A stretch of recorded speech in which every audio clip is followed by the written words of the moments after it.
Graham Giuseppe Matthews here with FanSided.com. Today we're talking to Filthy Tom Lawlor ahead of an MLW one-shot next Thursday in Queens Melrose Ballroom. You're taking on Satoshi Kojima, Tom. Tom, what's going on, man? Thanks for taking the time.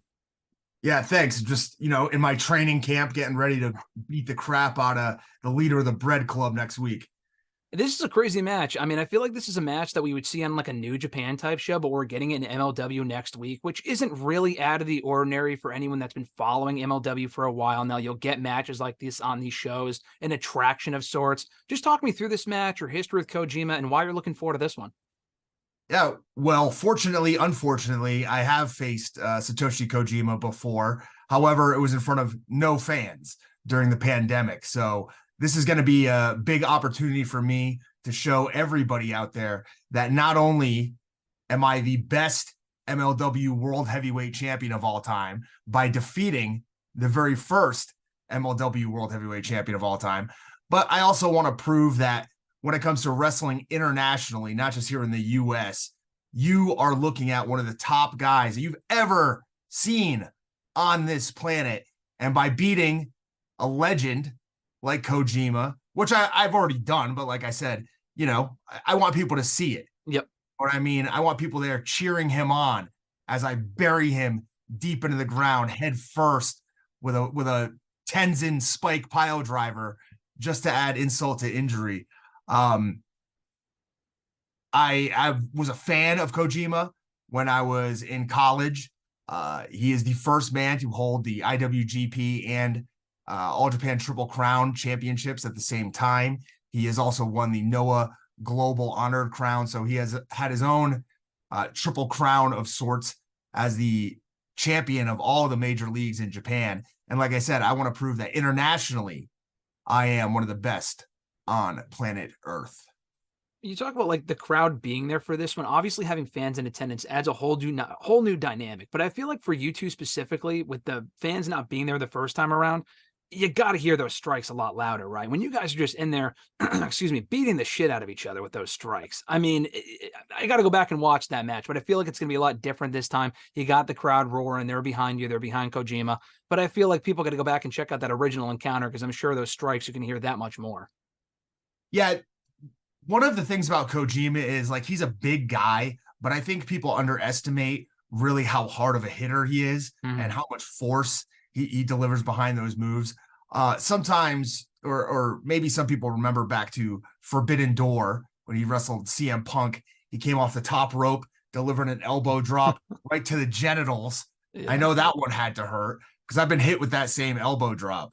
Kojima, out of all the times that I've been in the ring, and I mean, that is like hundreds now, I can remember very few times where, and it sounds funny to say I can remember a few times, but I remember very few times where I was like rocked by my opponent, by something that they did. And Kojima's got one hell of a DDT on the apron. So I'll be watching out for that. And I've got, revenge a little bit on my mind, even though I walked away the winner. I'm sure if you ask most people who they think is going to walk out with their hand raised here, they're probably going to go with the legend Kojima, but nah, not happening. I know you said Kojima, also a former MLW World Heavyweight Champion, but this is your turf. I mean, obviously having been here more recently, leaving a couple of years ago, now coming back. He just unsuccessfully challenged Alex Kane, obviously, a couple of weeks ago for the MLW World Championship. Got cheated. He cheated. Okay, well, he came out. The refs, I was cheated. The refs got a gambling problem. Everybody knows that. Frank Gastineau, this guy, you could see him slutting his services out around the country, trying to get a quick payday. Clearly, Don King had something to do with it. Paid this guy off to count me down quick. Well, maybe you could take the title from him at some point. There's I'll got to be be honest. Match. I've got one of my shoulder blades is bigger than the other. Yep. I can't even have both shoulders on the ground at the same time. There you go. Possible. Makes sense. There's got to be a match where maybe he doesn't have to pin you to win or you don't have to pin him to win the championship? Maybe a steel cage or something. I don't know. We'll figure it out, but we'll get to that match when we get to it. But you've I been want back in Don MLW. King in that steel cage. Get Don King in there too. Excuse me. But, just talking about being back in MLW the last couple of weeks and part of the WTF faction as well, a bit of a different dynamic atmosphere from the last time you were there. Maybe not so much. Just talk about your return and how different or similar it's been to the last time you were there a few years ago. Yeah, the whole thing is kind of like a whirlwind. I was a replacement for Davey Boy Smith, who unfortunately had, I believe, appendicitis is what ended up happening, and he had to, have emergency surgery. So I got a call on, I believe, a Wednesday afternoon. Hey, can you come fight Alex Kane this weekend? And yeah, I was happy to do so. But in the meantime, before that even went down, I talked to my old buddy MSL, a guy who was there the very first day that I ever took a bump in 2005. He was sitting in the back scouting me then, and it's finally paid off for him. 18 years later, we've combined forces, and now myself, the crown jewel of the WTF, Matt Cardona, who is going to beat Alex Kane for that belt at one shot. Mm-hmm.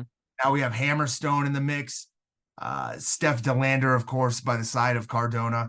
And, the maybe most exciting for me is the appearance, the inclusion, the unveiling of WTF's monster, Josh Bishop, who's been tearing it up on the independent scene for the past few years.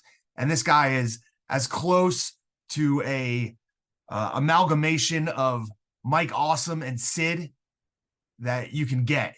And I can't wait to see what he's going to do. I'm going to be right there cheering him on by his side, watching him powerbomb people left and right. So we've seen a fair share of groups in MLW over the years. You've had your experience with most of them, facing them, being a part of them. What separates WTF from all of those, aside from just who's a part of it? As you mentioned, Cardona, Bishop, everyone else that's joined this group.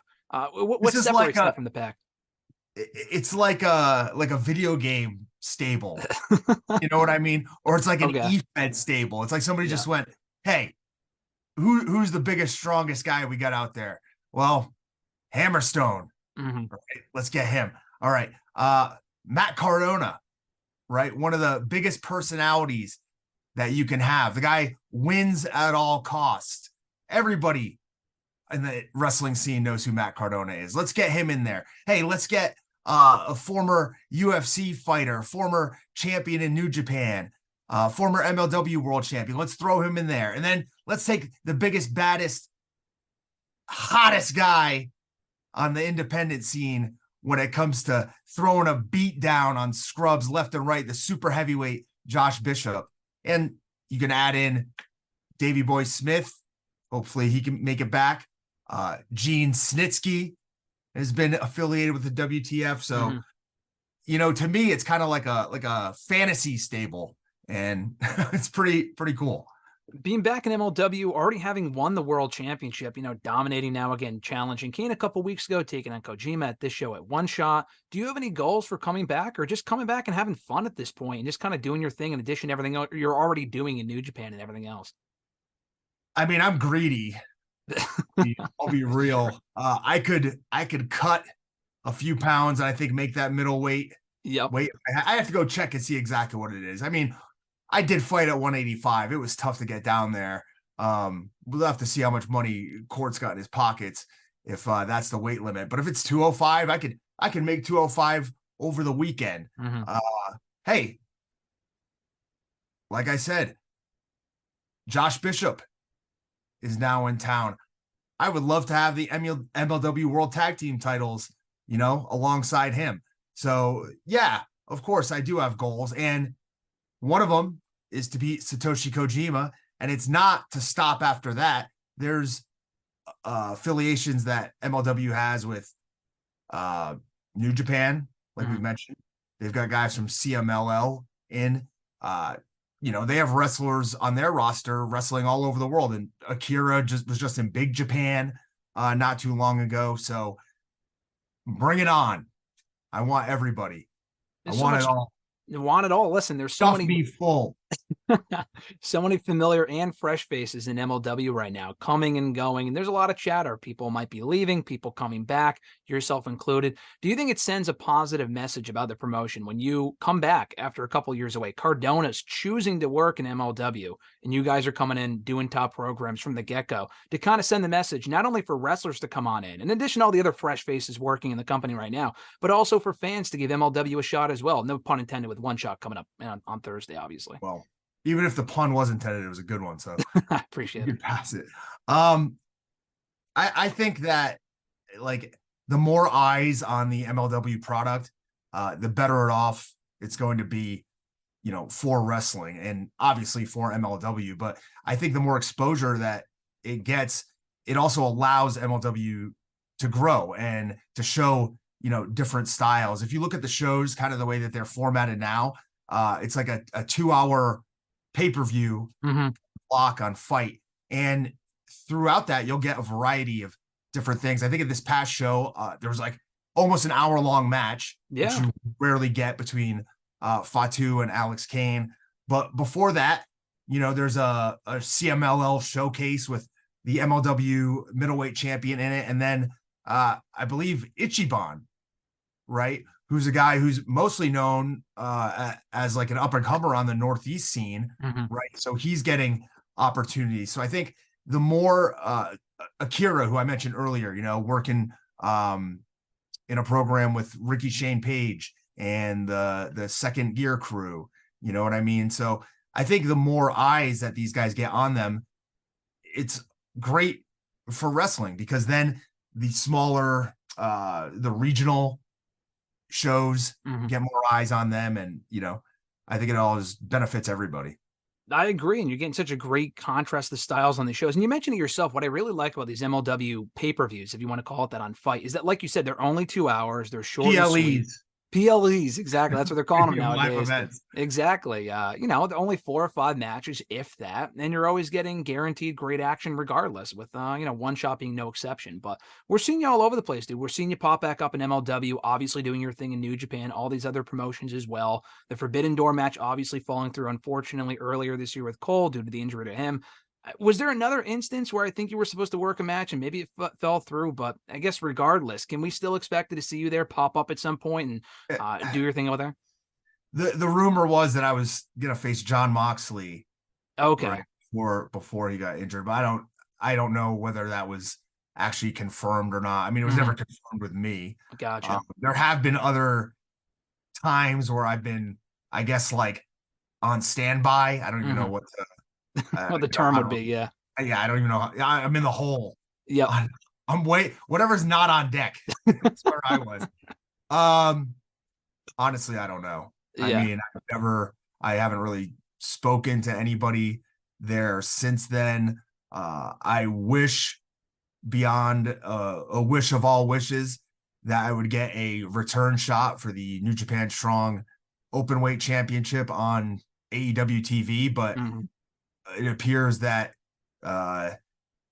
you know, the mouth of Eddie Kingston is going to swallow up all these belts into a triple crown of some sort. So I don't know that that's in my future cards either. So, hey, I don't really know what the hell is going on with myself. Other than that, I'm wrestling damn near every weekend and try to keep myself busy. And, you know, if I'm never on American television, you know, on a regular basis, and, you know, the fans here don't get to see me do what I love most, sure, it's going to hurt in the long run, but, you know, as long as my bank account's all right, I don't really care. You know, that's what's most important, right? Yeah. I remember a quote that was said that somebody said, like, your kids don't eat on legacy. There you go. You know, keep booking me across the country. That's the message right there. Listen, on Saturday, it was a very busy day in the wrestling world for an obvious reason, but I'm looking through my timeline and I see your tweet about what you just watched on Peacock and how great it was. And then you scroll to the bottom of it, and it was because you just finished watching Strays. I got to give you your kudos. That was a great tweet. I haven't actually seen the movie yet, but it looked like it was one of those movies that it was so bad that it was good. I need your quick review of Strays. Did you actually watch it, or did you just make that up? I didn't watch it. Come on, Tom. No, That was a good tweet, though, regardless.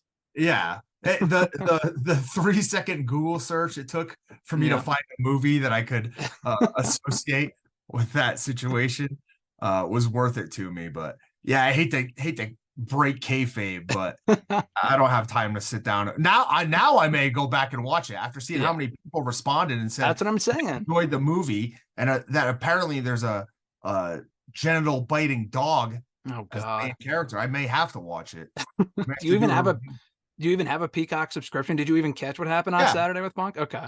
What were your honest reactions to it? I'll get anything for a tax write-off. There you go. What were your thoughts on that? What was your immediate reaction to that? I really did have to go back and rewind it, to be fair. Like, because the show was kind of over. Yeah, it was. Yeah. I think I was texting the West Coast Wrecking Crew. Mm-hmm.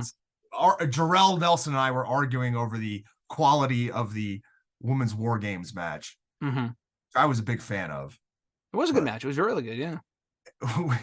I was texting him, and then the whole CM Punk thing happened, and I kind of like sat there and looked away from my computer, like I'm doing now. Yeah. I was like, hold on, and I went back. Yeah. Just to make sure I wasn't hallucinating. I mean, in the grand scheme of things, I wasn't surprised, but I was surprised that it happened here because of all the, back and forth and, just people saying it wasn't going to happen. There was no confirmations one way or another. People are posting up that picture of him at the airport. You know what I mean? Yeah, that goes around all the time. Yeah. Yeah. So. Good shit. Well, as we wind down here, man, with One Shot coming up on Thursday, you're facing Kojima. You already took on Kane. Who else from the MLW scene that you see there right now? I mean, you mentioned going after all the gold, obviously, but in addition to that, is there any one opponent you didn't get to face the first time, or someone that's coming, since you've been gone, that you would like to take on at some point? I mean, for my own health, I hope I don't have to wrestle a guy like Davey Boy Smith. You know what I mean? I'm happy to be on the same side as him, a 250-pound muscle monster who toss you around and stretch you any way possible. Not a big fan of facing off against that guy. So that's like, I can tell you that's who I don't want to face. That's a good answer. But there's a number of guys out there that wrestle, the indigenous style to the 2300 arena, the Second Gear Crew, the Calling. These guys out there doing hardcore style matches. Yep. Yeah, I want to show everybody in MLW that not only am I the best fighter out there, but I'm the best street fighter too. You could do it all. Akira, Ricky Shane Page, Justice Manders. Not Mance. Not Mance. Not Mance, because he's gone. Yeah, no, he's gone from MLW. Yeah. But anybody, I like to do some hardcore matches. Maybe. We'll branch out a little bit. And MLW's had a lot. I feel like every other show that I watch of MLW's, there's like a hardcore street fight cage death match or something. Yeah, so, I mean, I've done quite a few actually. Yeah. I've done some hardcore street fights there. I always enjoyed them. Fought Sammy Callahan. I was actually buried in a casket by Mil Muertes. I remember that. Yeah. Good stuff. So I have done some, but I'd like to get in there and, do some more. Like I said, it's kind of like the indigenous style to 2300 arena. If you're going to have those style of matches, there's nowhere better to do it. So.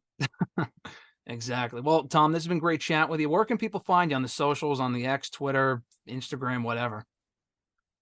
Well, I'm off X since college, but I am on I'm on the app.